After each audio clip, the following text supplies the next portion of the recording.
The human psyche is a complex and fascinating thing that has been the subject of thousands of years of speculation and research. Despite the tireless efforts of humanity's best scientists, most of the inner workings of the human brain have remained a mystery. But that's all complicated and unsatisfying, which is where the field of pop psychology comes in. Why be right when you could just be convincing and easy to understand instead? This has led to a number of misconceptions about the field of psychology itself, as well as various psychological principles that supposedly govern human behavior and understanding. And today, we're going to be looking at 5 commonly held beliefs about psychology that many people get wrong.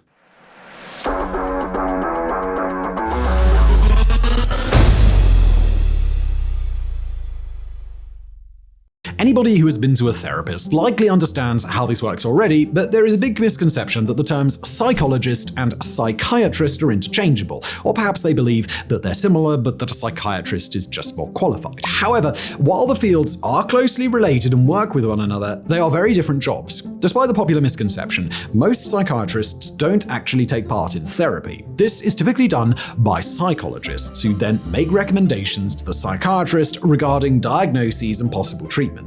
Although meetings with the psychiatrist will involve some discussion of the patient's mental health, their primary job is to prescribe and manage a patient's medications. Unlike psychologists who specialize in treating mental health issues using psychotherapy, psychiatrists specialize in treating them with pharmaceuticals. As such, psychiatrists are medical doctors, just like your general practitioner. There are a lot of different medications out there, and it's important that the person prescribing them understands all of the possible interactions that various types of medication can have with one another. In addition to focusing on medication, psychiatrists are also able to order lab work such as blood tests or MRIs to rule out other medical factors that may be causing a person's psychological symptoms.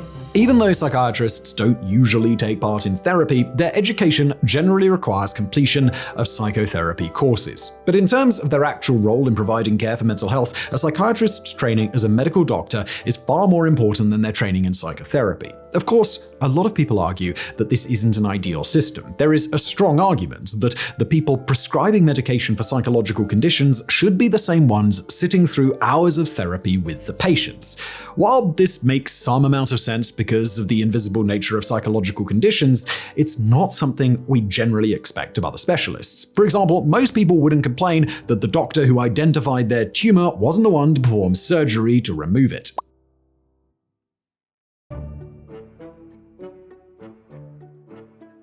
You've almost certainly taken a personality test at some point. Millions of people do every year, especially the Myers-Briggs Type Indicator, or MBTI. The test places people into groups based on 4 dichotomies: extroversion versus introversion, sensing versus intuition, thinking versus feeling, and judging versus perceiving. The first letter of each of those results creates one of 16 personality profiles, such as ESFJ. People place so much faith in these tests that they'll put them at the top of their dating profiles. But how accurate are these really? And unsurprisingly, the answer's not at all. The test was designed by Catherine Briggs and her daughter, Isabel Myers. Although both were college-educated, Briggs studied agriculture while Myers studied political science. Neither had any formal education in psychology, and their test was heavily influenced by the work of Swiss psychologist Carl Jung. Now, just because the test wasn't constructed by professional psychologists doesn't, by default, make it invalid. There are plenty of examples throughout history of amateurs and enthusiasts making incredible breakthroughs in advanced fields. Unfortunately, this was not one of those cases. Despite the test's incredible popularity and longevity, it has been decried as meaningless pseudoscience for decades and has been debunked countless times. And yet the test refuses to go away, often even being used by employers and recruiters during the hiring process. People also enjoy taking the test, and it's a quick way to get a bunch of easy answers about themselves. But if those same people were to take the test 5 weeks later, studies have shown that over 50% of them are likely to receive a different classification. This is just one of many flaws with the test, stemming from its lack of objectivity. The test is entirely based on the honesty of the person taking the test, which is by no means guaranteed for a variety of reasons. There's also the fact that there's no scientific basis for any of this. The MBTI is just a simplified version of Jung's original model, but neither were based on empirical data. Jung's model was strictly theoretical, and the MBTI is just a more easily consumable but watered-down version of what what was only theoretical in the first place. The test also treats the direction of preferences in the dichotomies as more important than the degree of preference. If your test scored 51% extrovert, then you would be classified as an extrovert. However, when looking at large numbers of tests, scores tend to fall closer to the center of the line. Not only does this help explain why people frequently get different results when taking the test multiple times, but it calls into question whether these traits can even be assessed as a bimodal dichotomy. Were that an accurate way of assessing these traits, one would expect scores to be much more extreme rather than being heavily concentrated at the center. It's easy to talk about all the things wrong with the MBTI, but it's not the only test that isn't completely reliable. Even assessments like the Big Five personality traits, also known as the five-factor model of personality, have faced significant criticism despite being widely accepted. The Big Five traits are openness to experience, conscientiousness, extroversion, agreeableness, and neuroticism. However, many argue that these categories are too broad and not fully inclusive. One critic referred to it as the psychology of a stranger, because they are traits that are easy to quickly deduce about a person, but not an accurate representation of the person as a whole. Another issue is that there isn't actually an underlying theory behind the Big Five. Although this personality test was built on empirical data, that was mainly just to identify what the five factors would be. Because of the lack of overarching theory, the Big Five traits have proven to be largely unhelpful in predicting or explaining a person's behavior. It's almost as if people are complicated creatures whose personalities and behaviors can't be easily boiled down to just 4 or 5 binary traits. But if we can't accurately categorize people using 4 or 5 binary traits, maybe we can do it with just one. It began in the 1960s with research from Nobel Prize-winning neurologist Roger Sperry, who specialized in studying split-brain patients. These were patients for whom the corpus callosum was severed, effectively creating a separate right brain and a left brain. After conducting research with split-brain cases, Sperry concluded that the left and right brain seemed to operate separately from one another. He also discovered that severing the corpus callosum was an effective form of treatment for patients suffering from severe epilepsy. This meant there was going to be a whole lot of split-brain humans that could be experimented on without the ethics violations of needlessly performing brain surgery. Not only did this cure a patient's epilepsy, but they had no changes in personality or functioning to report. This was unexpected, and if the brains were still functioning normally, then why did the corpus callosum even need to exist in the first place? Sperry invited many of these patients back to take place in some experiments to try and determine exactly what was going on. Because the left side of the brain controls the right side of the body, experiments were run in which patients would have one side of their vision blocked while performing a task with either their left hand or their right hand. Sperry's award-winning research showed that different tasks were handled by different parts of the brain. Speech, writing, language, and calculation were predominantly handled in the left hemisphere, while spatial perception, non-verbal concept formation, attention, and some amount of word recognition were handled on the right. However, his research was solely about how the brain worked and said absolutely nothing about personality or about people having one side of the brain that was more dominant than the other. He even noted that for some people, particularly lefties, the role of the two hemispheres were reversed. But most importantly, he said it was imperative not to oversimplify this highly detailed and analytic research. On September 9, 1973, the New York Times Magazine decided to oversimplify this highly detailed and analytical research with an article titled, "We Are Left-Brained or Right-Brained?" The idea that the left brain focused on language and the right brain focused on spatial reasoning was simplified to the left brain being logical and the right brain being creative. The article in question even described the left brain as verbal, analytical, and dominant, and the right brain as artistic but mute. Shortly after that article was published, another appeared in Time magazine, and then it was off to the races.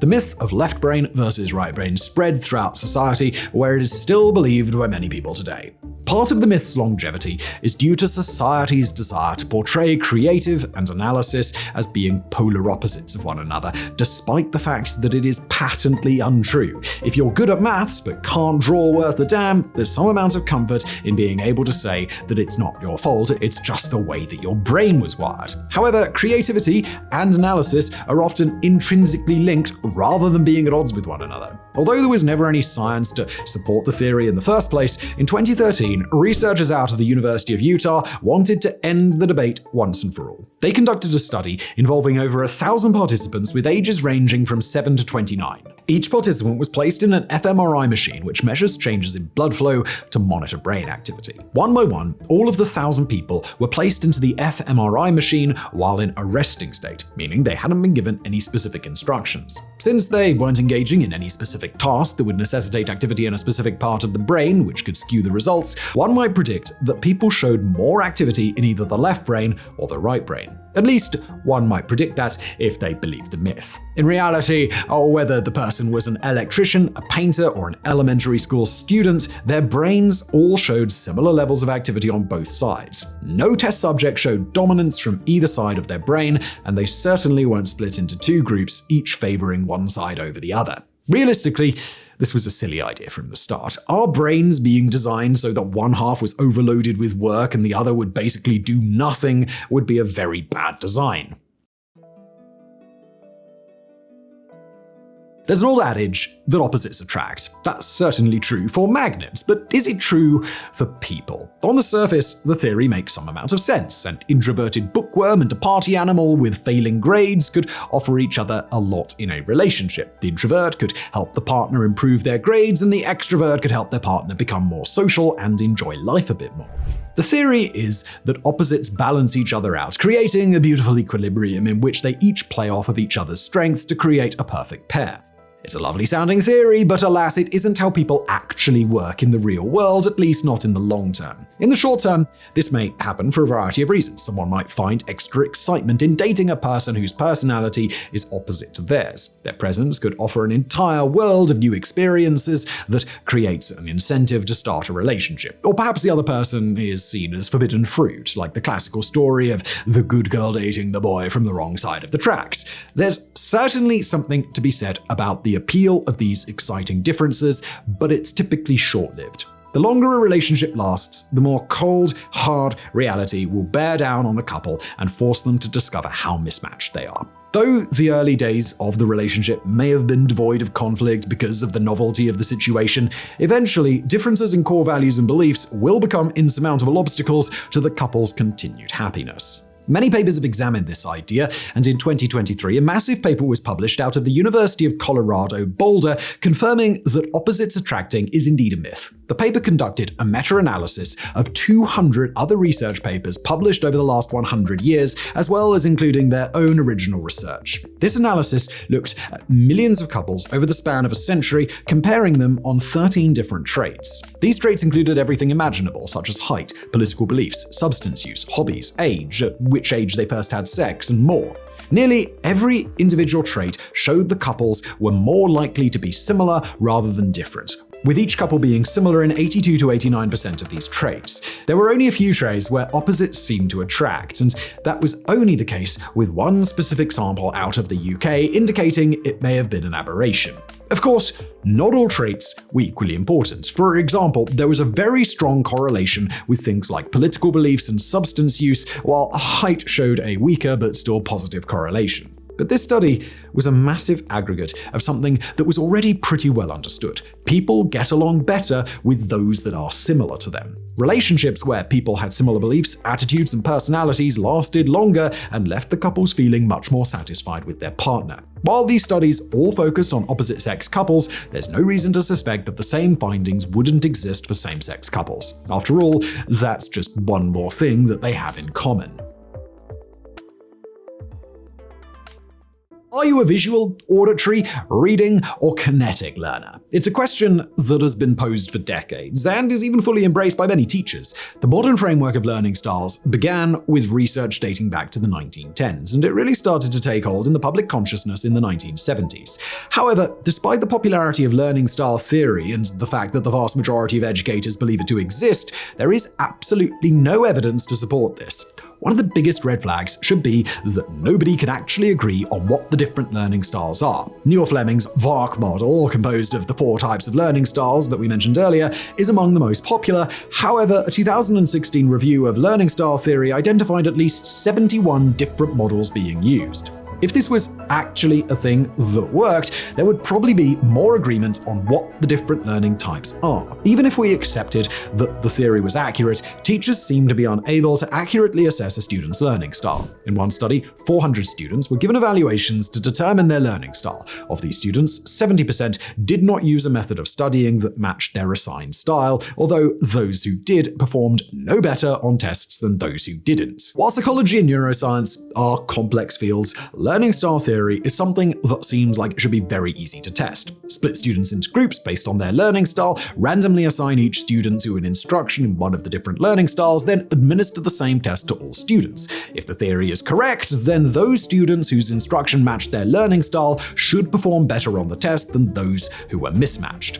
Very few studies actually took this obvious approach, and those that did almost universally showed that it did not work. In every study but one, it was shown that the same form of instruction was more effective for all students, regardless of what their alleged learning style was.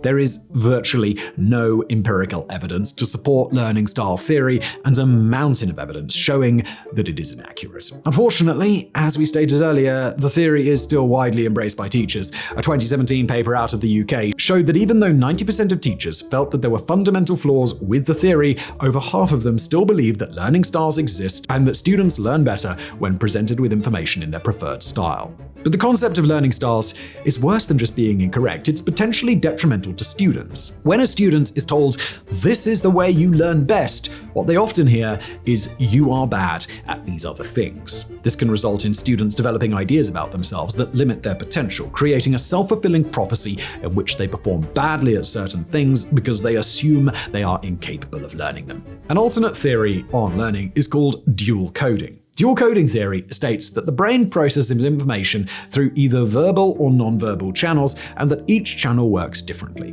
By combining words with pictures, charts, and graphs, it is believed that retention of information can be dramatically improved. And the results are certainly promising. While dual coding is not universally accepted, there is significant scientific evidence that the theory is accurate, or at the very least, on the right track. Unfortunately, combining lectures with visual aids just sounds like regular, boring schoolwork, so this theory has failed to capture the public's imagination in the same way that more exciting pseudoscientific nonsense often does.